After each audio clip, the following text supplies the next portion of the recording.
few years ago. For me, it was 2006, but Rick has marched in that parade many times, and so I'd love to show a photo of when we were in the parade together, some photos from 2006. Olivia, who is a repeated guest on the show, and I had a wonderful time. They put a float together. You get your lineup, and and there we are. Olivia is now 9, as you know, many of my guests who've seen the show, but she was 2 at the time, and we decorated the float. The one thing I have to say about that, and you can go to the next picture because it shows the float itself, when we turned that corner off Broadway, and I'm sure you got the same maybe the first time you did it, it took my breath away. I knew it was a big parade. When you're in it, it's 20 deep, and Elizabeth Young Collins, our a wonderful singer, was with us. We had a wonderful time. And so what Rick does is, there you are. Tell us what you're doing. And weren't there a gun salute ahead, and you pretend that you were? Oh yeah. Well, I was marching on and around the trolley, the decorated trolley you saw, and it was musket fire. So every time they shot their muskets, I fell over as if I had been killed. So I fell down 52 times during the length of the parade in 3 miles. Oh my gosh, it is quite a parade. Oh, it's it a is. Wonderful event. And you can go to the next picture. There's a wonderful picture of you. That's Elizabeth near Dorchester, the Heights. And how many times have you marched in that parade? I've marched 10 times in it, and I've been to 16 of them. Some of them I just report on them. Right, and you covered this last parade, correct? And do you have any special memories or people you've met along the route that stick out for you? Well, you know, I really have to give a lot of credit to the Allied War Veterans, which is the group that puts the parade together. There's about 10 or 12 of them who are active. And it's the largest St. Patrick's Day parade in the country, 150 units. We had probably close to 1 million visitors, although that's not official yet. And it's all organized by about a dozen people. Yes. And, you they know, do a great South job. Boston has got a population of 30,000. Large town, small city. Yes. And it's all done within the confines of South Boston. Yes. It's a remarkable accomplishment. Well, no, that's great, and it must have been a great event for you to It participate was, yes. in. So now let's discuss. You were hustling along and auditioning and getting yourself out there. Let's discuss the play, that wonderful piece you just did. It's called Revere. You wrote it. Yep. So tell me, you know, what inspired the idea for you? Well, part of it was practical.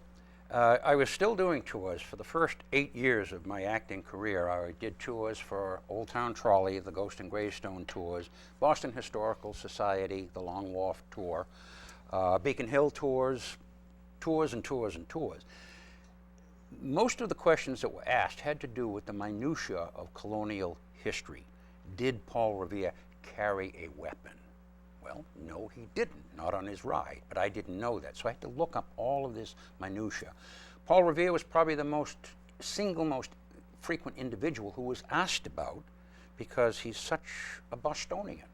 And actually, it's very odd. He's of French descent, not of English descent. I didn't know that either. His real family name was Del Rivoire, from which comes Revere. We anglicized it for him. So after collecting this mass of facts, I wanted to put together a one-man play on him, full length, 90 minutes plus. But I didn't know how to do it, so I sat down and made out index cards of all the events that I thought were important in his life, including the relationship he had with his 2 wives that I tried quickly to demonstrate there. That's an excerpt from the play. So I decided to put in a second character, a gravedigger, the man who buried him, in the old granary burial ground. All right, so what was the process from start to finish to writing this piece? Well, a long it took time with 2 years of research. Right. I joined the Boston Athenaeum, which is very expensive, but they have works on Revere that can't be found anywhere else, not even in the Boston Public Library system. I found out there is one book called by, Emerson, not Ralph Waldo, but another Emerson, who depicted Paul Revere as a romantic because of his French ancestry. His folks came from Bordeaux in France. And they were driven out by Louis XIV when he revoked the Edict of Nantes and the Catholics started persecuting the Huguenot French, you know, that type of thing. So he had quite an action-filled life, aside from his famous ride. Right. And he made actually 13 rides in total, as far away as Philadelphia. And I thought, this person is amazing. But I couldn't squeeze it into a narrative without boring people, so one character to another. You wanted to make it Yeah, so... and I changed costumes right on stage. It's And very you quick didn't change. want to have like two characters play. It fits as a one-person show, you find? That's correct. Yes. Oh, Fit great. because I wanted to do it that way. No, why. that's, hey, it's your piece, it's Yeah, your I've done creativity. it several places. Boston Public Library, Medford Library a number of times, several times in South Boston. The Sudbury place at the Wayside Inn. That's great. The Sudbury militia invited me out to do it. And they said, well, we can't pay you anything. I said, oh boy. I said, but we can give you a weekend free at the Wayside Inn. I said, I'll take it. See? I'll take it. That's good.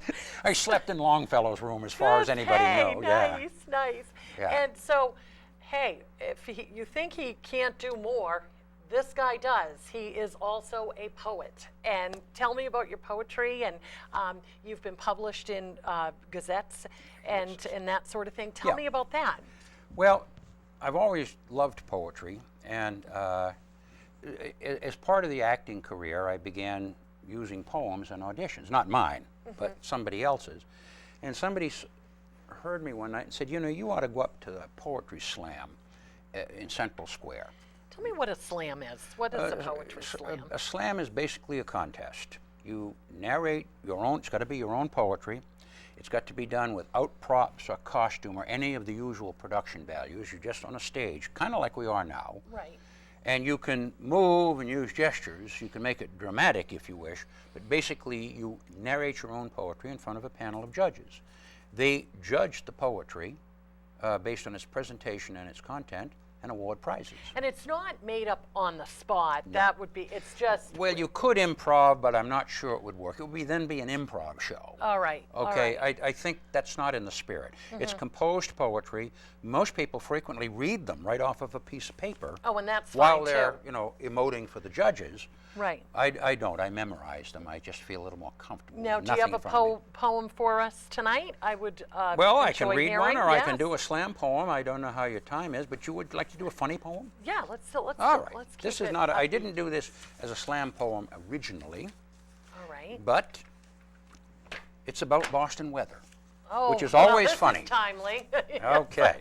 Very timely these Yes. days. And I'm Spring beginning. is here, And I'm we beginning to show. Yeah, I know. After the last Yes. month or so. And this is called "Stay Tuned for Weather." Now, the weather report is normally shot in most of the USA. We can usually boast from coast to coast it's the same as the previous day. But there is a place out in hyperspace where barometers go up and down. The wind blows east 12 knots at least, and of course that's Boston town. A phrase we've heard is "that's for the birds," mostly by word of mouth. By September, at the latest November, they've flown or been blown down south. On a typical week, it'll start off bleak with sleet and occasional snow. Then the sun will shine and it'll be fine, at least for an hour or so. A changeable breeze blows autumn leaves and they're soaked in a drenching rain. Then a fierce wind blew and turned into a Force 5 hurricane. A cold bone squall came from Montreal, forming icicles on every nose. The Arctic Express made a god-awful mess and all the water pipes froze. On Lansdowne Street, the Yankees beat the Sox at Fenway Park, and then they sent a gale with intermittent hail from Schenectady, New York. The sun rose high in a white-hot sky, enough to make one swoon. Humidity peaked on the asphalt streets on a dog day afternoon. It was breathless warm till a thunderstorm whacked out the neighborhood. The power was off for a day and a half, but at least the air smelled good. It began to snow an inch or so from a low and cloudy sky. Now, an inch or such is not so much, but this was the 4th of July. There are weather reports, which are still quite short all across the USA. From coast to coast, most people boast it's as fine as yesterday. But there's still that place out in hyperspace where the gauges go up and down. And out of the east, the wind increased. Good old Boston town. But you haven't lately heard "that's for the birds," even by word of mouth. On the 1st of November, we've begun to remember those birds knew enough to fly south. Good one. That is great. You wrote that? Yeah. That's wonderful. Well, it's what's called doggerel. All right. Heavily rhymed, humorous poems, no great content, depth, or anything like that. But it's a lot of fun. But, yeah, exactly. Yeah, and it's got a device called internal rhyme in it. Yes, I noticed there was like a, there's the rhythm. Many of America's vaudeville poets used to do that. Rachel Lindsay, for example, used to tour the country with his poem. you know. Wow. Casey at the Bat's a vaudeville poem. Now, so what is next for you, Rick Winterson? Well, I know you're doing, you've got some plays coming up and yeah, I performances. just closed out, I was working with the Fort Point Theater Group, and I just closed out The Good Person of Szechuan, Bertolt Brecht's play, where I even sang a song, but people came anyhow. Now, would you believe that? Huh? I did a dance, too. Everybody's got one song and dance in them. No, that's good. So I closed that out the weekend before St. Patrick's Day, and I've been kind of terminally busy covering things for the newspaper, Right. article after article. So what I'm working on now, and will be going up again in May, is a dramatization, a poetic dramatization called An Apron Full of Beans. It's based on Sam Cornish's poetry, who is a local poet. In fact, he's the poet laureate of Boston, appointed by Mayor Menino, and has been for several years.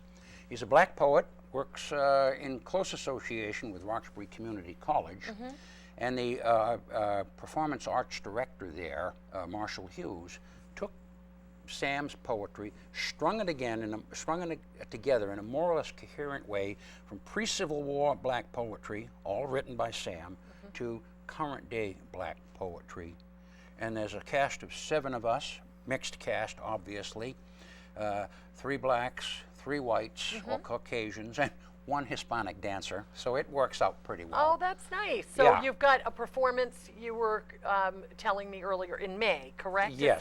Is that true? Yeah, I And don't then- have the dates yet. We've got to get a space to All do right. it. All right, and what I can do is I can post that be on my fine. All Friends Cabaret page. One question I ask all of my guests Yeah. on All Friends is, how would you encourage someone like yourself, who was probably unlikely to get involved with the performing arts with your background, how would you have them transition to, Well, to just try it? There's, first of all, you've got to kind of do it because you love it. I don't know how else to put it. There's a little bit I would sentimental. say you love it. Yes, yes, indeed. It's Yeah. great. I It's found a great. new Your life's work. your enthusiasm Yeah. is wonderful, and you know so much. But continue. Yeah, the next thing you do, and this is unique to Boston, there's an outfit called Stage Source, 88 Tremont Street, where the big Temple building is. By all means, join Stage Source. The dues are pretty reasonable. Then you've got to go through the mechanics, which you can learn Stage Source. You get a headshot, develop a resume. You begin taking 4 to 6 week courses that are offered all over Boston by actors who are experienced teachers as well, not college credit. And what's nice is you can get to know people Exactly. by getting yourself out there. Yeah, and network, train your voice first. Take a voice course using the Linklater technique, so-called. Then do something called scene analysis for beginners. That's essential. And then I would suggest to anybody, take an improv course of some kind, improv acting, where you just make things up as you go along. And it's a wonderful technique to have mastery over.